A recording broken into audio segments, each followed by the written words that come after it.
Rally kontra korupsyon daw, pero ang naging eksena parang variety show sa kalsada. May sumayaw na akala mo nasa fiesta, may tumambling, may sigawan at syempre bardagulan at walang humpay na kalokohan. Kaya tara na't silipin ang mga nakakaaliw na eksena sa rally kontra korupsyon. Dito, hindi lang placard ang bitbit kundi pati talento, kakulitan at walang kamatayang kalokohan. Unang eksena, habang seryosong nagbabalita si kuyang reporter hinggil sa naganap na protesta, abay sa likod may sariling eksena rin ang mga batang makukulit. Hindi pa nakontento sa photobombing, abay napasobra sa kakulitan at si kuya ay naitulak sa harapan. Mga kabataan ito na rito, kayo ba yung kasama sa mga nagpuprotesta? So yan, sila yung mga kasama sa mga Hoy! Hindi lang isa kundi naulit pa. Kung may medalya sa kakulitan, tig-isang gold medal itong mga kabataan. So mamaya babalik tayo, Adrian, para sa iba pang detalye sa sitwasyon. Mukhang hindi pa huhupa talaga ang tensyon dito sa kanto ng Recto. Kabalita rin naman ang sumunod na eksena. Kung kanina ay puro kulitan at rambulan sa likod ng kamera, ngayon naman mga tahimik na nilalang ang bida. Abay parang nagtipon-tipon ang lahat ng introvert. Walang sigawan, tila silent protest lang. Dapat merong pananagutan! Dapat merong managot! Hindi pwede ibistagayan lang! Dapat merong mamulot! At dahil matunog na yon ang mga atayde, aba sa gitna ng protesta, bigla na lang napagtripan ang pangalan ng susunod nating ibibida. Imbes na puro sigaw ng hinain, naging sigawan ng tropa. Ang panawagan, ibalik daw ang Aldab. Ibalik ang Aldab! Ikulong! Nani? Si Aljo! Ibalik ang Aldab! Ikulong si Aljo! At ang susunod na eksena, si Jinggoy naman ang binanatan ng taong bayan. Sa kanilang pang-aasar at hiyawan, si Jinggoy Estrada ang kanilang pinagtripan.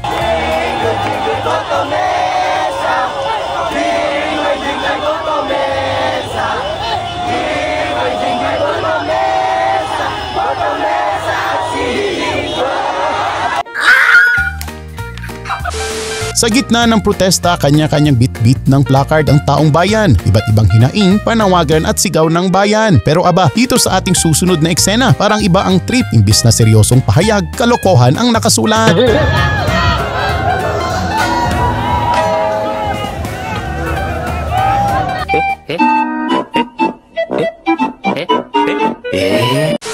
Kung kalokohan lang din ng usapan, abay wala nang tatalo sa ating bida. Ang tinaguriang Tokneneng Man. Ang kanyang panawagan, hindi korupsyon, hindi politika, kundi ibaba raw ang presyo ng mga street foods. Ano boss? Ano boss? Ibaba ang presyo ng fishball! Ibaba ang presyo ng kikiam, fishball, Tokneneng, kwek-kwek, calamares! Pero hindi pa nakontento itong ating bida. Muli na namang bumanat sa hinaing niya. A few moments later. Okay, ano masasabi mo? Balik probinsya! Balik probinsya! Itaas ang presyo ng bigas!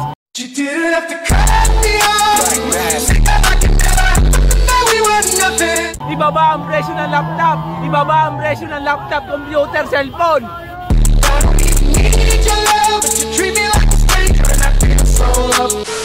Talaga namang hindi nauubusan ng kalokohan ng mga Pinoy. Maging sa protesta, abay may pa-down showdown pa. Ang ilan imbes na sigawan o sermon idinaan sa sayawan at hatawan. Tulad na lang nitong ating bida na sa harap pa mismo ng mga pulis, dance moves ay kanyang ipinakita. What the f*** me?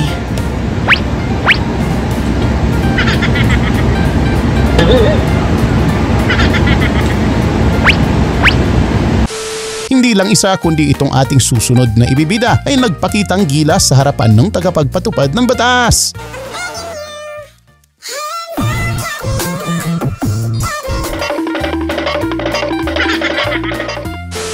Hindi naman magpapahuli itong ating pangatlong contestant. Aba si Kuya, sa harap ng kapulisan budots ang kanyang panlaban.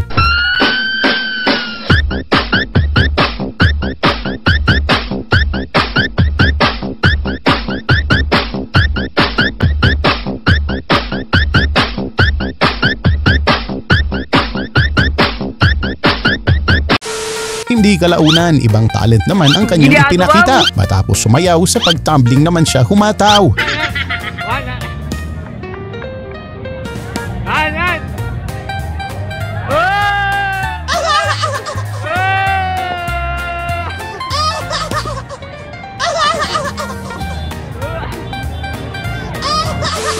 siya, tama na muna ang sayawan dahil heto na, kilalanin natin ang iba't ibang personalidad na dumalo at nakiisa sa protesta. Pero teka, hindi lang basta mga rallyista ang makikita kasi ang ilan abay naka-costume pa. Tulad na lang itong si Luffy, bitbit pa ang watawat ng mga pirata.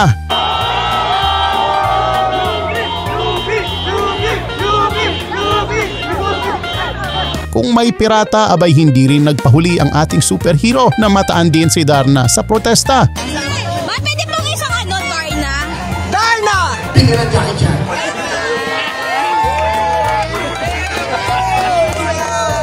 At hindi lang si Luffy at Darna ang bumida, nakisa rin si Spider-Man. Mula New York hanggang Maynila, nakisabit na rin sa laban.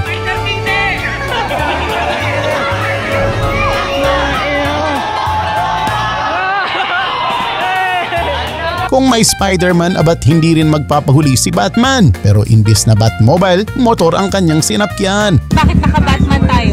Gusto kasi yung pagbabago eh. So, pinaka-main purpose na nakapito ako kasi gusto kong makita sa tao na which is nire-represent ni Batman yung justice. So, lahat ng tao ngayon naghahanap ng katarungan. So, kaya ako nandito. Okay po. Ang anime naman na karaniwan lang nating napapanood sa TV at online, abay sumalang din sa kalsada. Present sa rally ang Uzumaki clan mula sa anime ng Naruto, parang cosplay convention sa gitna ng protesta. May dalang bandila, may pa-costume at syempre dala rin ang kanilang jutsu ng pagbabago.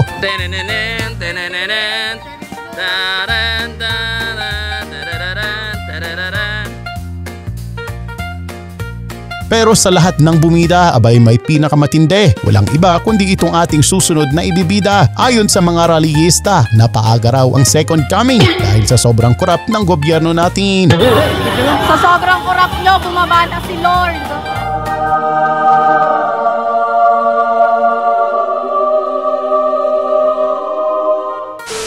Damang-dama naman ni ate ang simoy ng hangin, para bang si Amihan ng Encantadia, animoy main character sa taas ba naman ng pwesto niya. Beautiful eyes pa eh. Para ba siyang si Amihan? Laro, nakatulala sa ulap.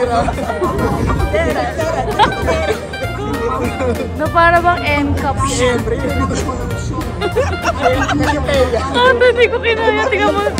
Tumititig siya sa ulap. Ay, gogi. Kausap niya si Lord.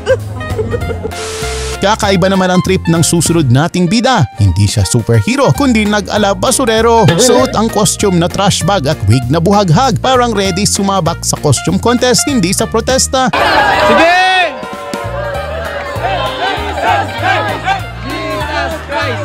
Jesus Christ! Diyan na yung bida.